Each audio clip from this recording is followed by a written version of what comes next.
मैं इस बात से सहमत नहीं हूं कि मजहब किसी व्यक्ति का निजी मामला है और ना ही इस बात से सहमत हूं कि एक इस्लामिक स्टेट में किसी व्यक्ति को समान अधिकार मिले, चाहे उसका धर्म, जाति और यकीन कुछ भी हो। ये बात पाकिस्तान के दूसरे प्रधानमंत्री ख्वाजा नजीमुद्दीन ने कही थी। एक इस्लामिक स्टेट की मांग को लेकर अड़ने वाले मोहम्मद अली जिन्ना के साथियों में से एक थे नजीमुद्दीन। उनको बस इसी बात से समझा जा सकता है कि पाकिस्तान में अल्पसंख्यकों की हालत उस समय क्या रही होगी और अब क्या होगी। इस सब का जिक्र इसलिए क्योंकि पिछले महीने ही पाकिस्तान की इमरान सरकार ने राजधानी इस्लामाबाद में कृष्ण मंदिर बनाने को मंजूरी दी थी। ये इस्लामाबाद का पहला मंदिर होता। इसके लिए सरकार ने 10 करोड़ रुपए भी दिए थे, लेकिन 20,000 वर्ग फुट में बनने जा रहे इस मंदिर की दीवार बन ही रही थी कि कट्टरपंथियों ने इसे तोड़ डाला। इतना ही नहीं, दीवार ढहाने से 2 दिन पहले ही सरकार ने कट्टरपंथियों के दबाव में आकर मंदिर निर्माण पर रोक लगा दी थी। ये पहला मामला नहीं है कि जब हिंदू किसी मंदिर पर रोक लगी हो, पर जो मंदिर पहले पाकिस्तान में बने हुए थे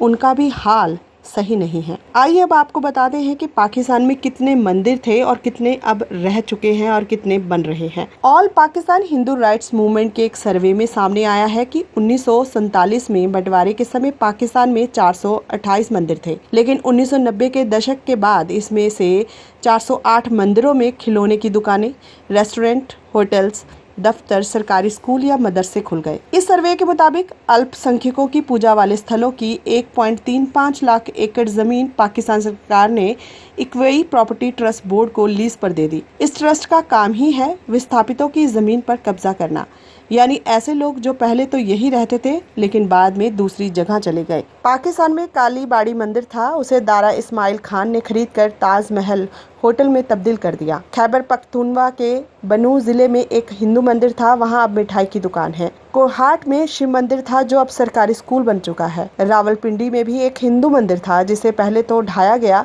बाद में वहां कम्युनिटी सेंटर बना दिया गया। चकवाल में भी 10 मंदिरों को तोड़कर कमर्शियल कॉम्प्लेक्स बना दिए गए। सिर्फ हिंदू ही नहीं बल्कि सिखों के भी धार्मिक स्थलों को तोड़कर वहां दुकानें खोल दी गई। जैसे एबटाबाद में सिखों के गुरुद्वारे को तोड़कर वहां कपड़े की दुकान खोल दी गई। पाकिस्तान सरकार के एक ताजा सर्वे के मुताबिक साल 2019 में सिंध में 11, पंजाब में 4, बलूचिस्तान में 3 और खैबर पख्तूनवा में 2 मंदिर चालू स्थिति में है। बंटवारे के बाद से ही पाकिस्तान में हिंदुओं के मंदिरों को निशाना बनाया जाना शुरू हो गया था, लेकिन 1992 में अयोध्या में बाबरी मस्जिद के ढांचे को ढाए जाने के बाद पाकिस्तान में 100 से ज्यादा मंदिरों को या तो तोड़ दिया गया या फिर उन्हें नुकसान पहुंचाया गया। पिछले साल अप्रैल में पाकिस्तान की इमरान सरकार ने 400 मंदिरों को दोबारा खोलने का फैसला लिया था। यहाँ पर 1000 साल से भी पुराना एक शिवाला तेजा मंदिर दोबारा खोला गया।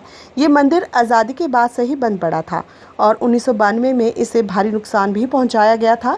इस मंदिर के रेनोवेशन पर 50 लाख रुपए से ज्यादा खर्च हुए थे। कहते हैं किसी भी धर्म पर वार करना कायरता की निशानी है। आप किसी की भावनाओं को आहत करके खुश नहीं हो सकते। आप किसी भी धर्म से संबंध रखते हो, लेकिन भावनाएं एक ही होती हैं और उन भावनाओं को तोड़ना सबसे बड़ा पाप है। यहाँ मंदिर और मस्जिद या गुरुद्वारों की बात नहीं है, यहाँ बात है अपनी भावनाओं की। अगर आप एक दूसरे की भावनाओं की कदर करते हैं तो आप समझ लीजिए आप अपने धर्म का पालन कर रहे हैं।